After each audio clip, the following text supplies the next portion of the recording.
Do you want to protect your X13 motor against power surges?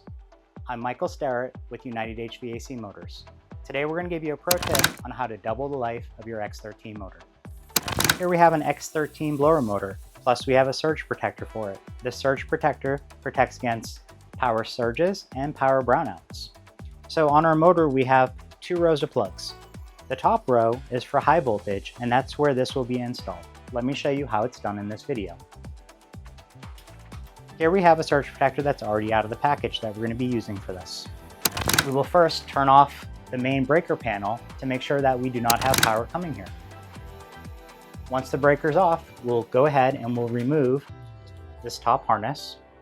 You'll see that there's a key section on this, and you'll see on the surge protector there's a key section as well.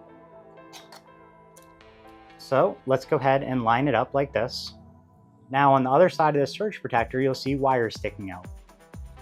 Those wires need to be plugged into here. How do we do it? We keep this keyed like this.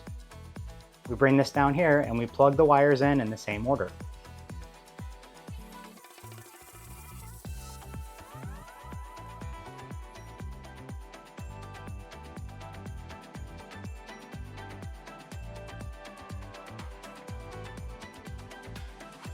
Now we have the wires plugged in the same order.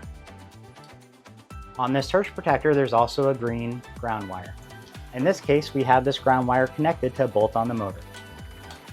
Now you'll take this new blue plug and you will plug it in the same way that this last wire was plugged in.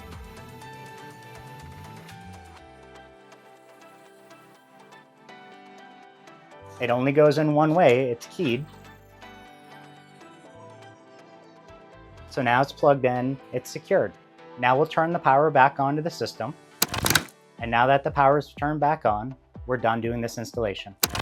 Today we discussed installing a surge protector on an X13 motor to prolong its life. This channel is dedicated to helping homeowners, handymen, and contractors make smarter choices. If you liked our video, please give us a like and subscribe.